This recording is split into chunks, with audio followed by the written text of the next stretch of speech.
Check out the fully Ramblematic merchandise in our Second Wind store. There's t-shirts, stickers, pins, a fully posable magnet of mead you can put on your fridge, dishwasher, or meth lab. Go to shop.secondwindgroup.com and check it out.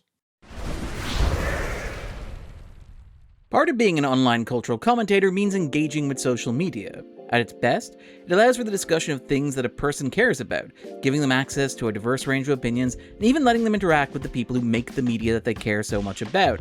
I've been doing this for almost 20 years now, and a large part of that has been spent online. Hell, I've been on the internet since the early 90s. I remember dial-up. I am old enough that Connie from AOL awakened things in me. And while online interactions were always, to a certain extent, shaped by trolls and performative outrage, it does feel like those online spaces have seen a fairly sharp decline over the past dozen years or so. Part of this is inherently subjective and so hard to measure, but anybody who is regularly using these forums can feel it. It seemed to reach a peak over the last couple of months around the release of Christopher Nolan's The Odyssey, with a variety of online accounts channeling outrage over casting decisions involving women of color or a trans man and other adaptational choices. Take something up for you.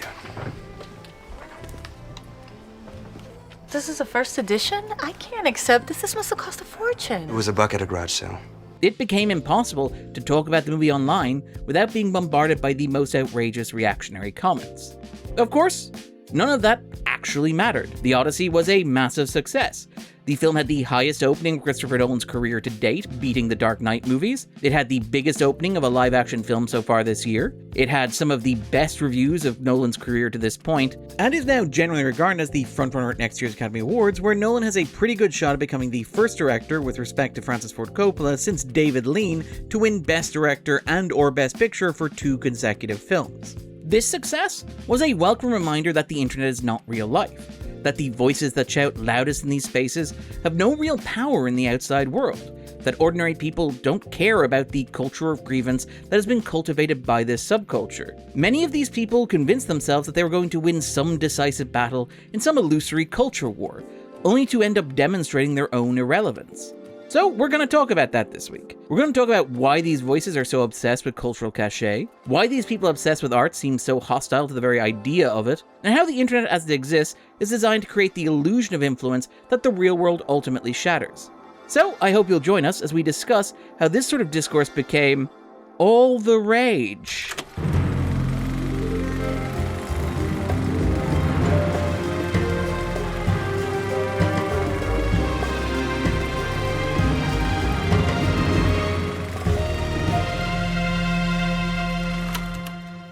One of the defining ideas of the modern political right is that articulated by journalist Andrew Breitbart, that, quote, politics is downstream of culture. The argument was that American political ideology was shaped by media, not only by journalism, but through films and television. One of the more interesting aspects of this strange political moment is the obsession that the political right has with culture. The green M&M, you will notice, is no longer wearing sexy boots. M&Ms will not be satisfied until every last cartoon character is deeply unappealing and totally androgynous. Over the past decade or so, the modern political right has enjoyed considerable electoral success, reshaping the Supreme Court, and engaging in aggressive gerrymandering. However, despite this electoral success, it feels like the right is deeply unsatisfied with what they have actually managed to accomplish. While they have enriched the oligarchs who back them, they've done very little to improve the quality of life for people who vote for them.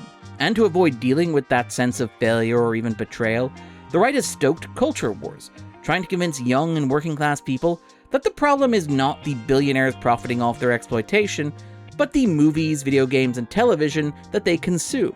I don't know if it's video games or what, but it's so unfair.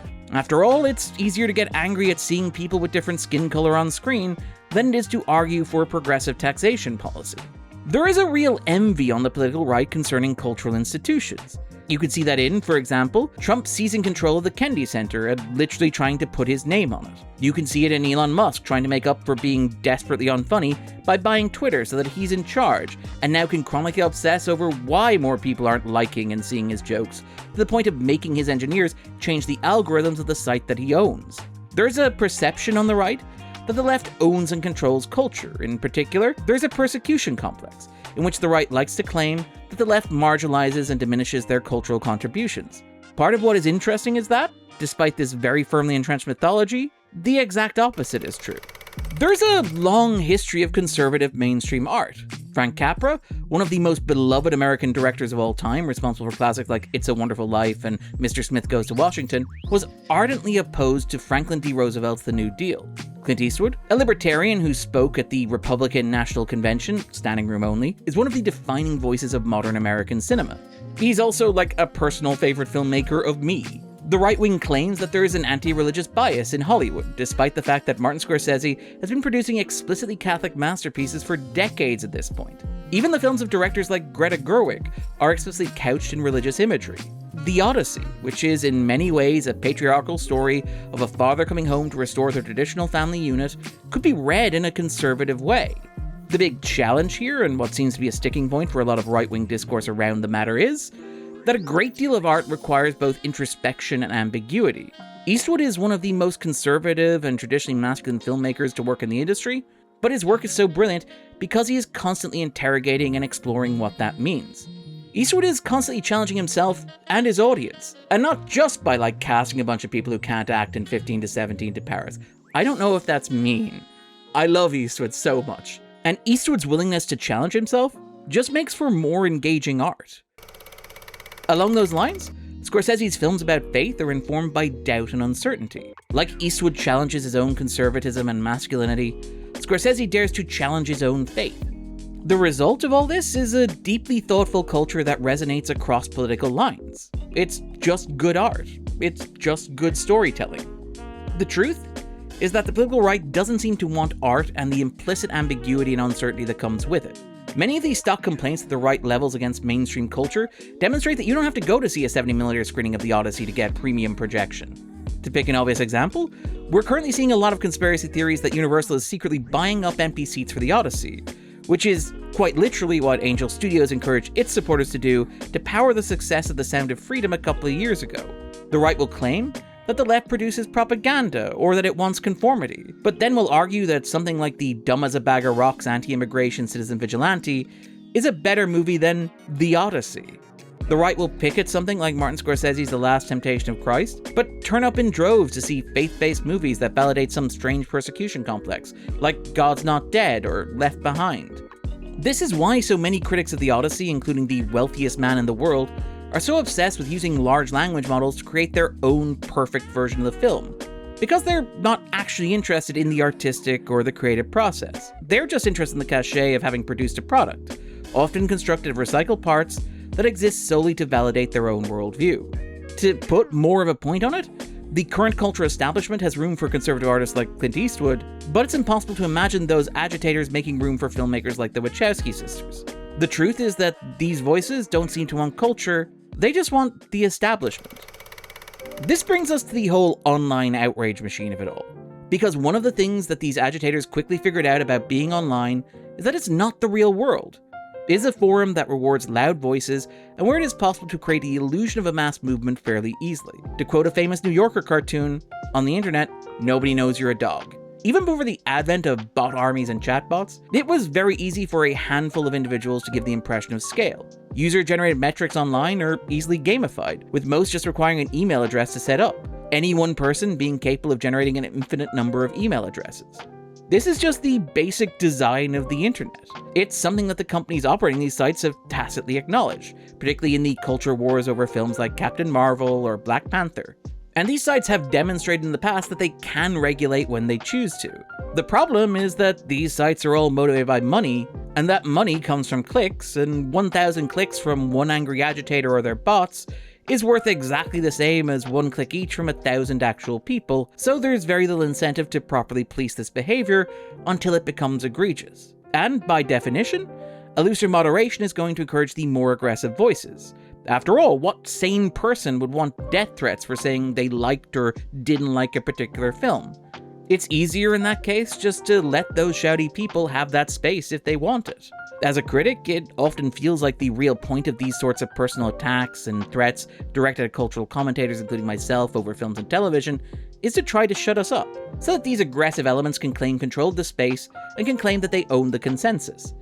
Because it's not about diverse opinions. You could put 3 critics in a room together and in 10 minutes you'll have 8 diametrically opposed opinions. We have a whole weekly podcast where we do that. It's about forging the illusion of a consensus reality, and controlling that reality. By the way, it's worth acknowledging here, despite the persecution complex, studies have consistently demonstrated that these ecosystems are actually designed to amplify right-wing political beliefs, to create the impression that they are more widely held than they actually are. And to get back to the idea of projection in so much of the discourse, it does serve to push users toward that ideology. This is particularly the case with social media like Twitter and Facebook, whose owners are not only billionaires and trillionaires, but who are courting the approval of right-wing power brokers, and so are actively incentivized to create the illusion of a right-wing cultural dominance. In truth, it's telling how much of this is ultimately nonsense. While right-wing pundits will insist that they are cultural power brokers responsible for, say, the box office underperformance of movies like Supergirl or Snow White, this gives them too much credit. After all, right-wing agitation had no impact on the box office success of films like Mad Max Fury Road, Captain Marvel, Black Panther, Barbie, The Odyssey, and countless others.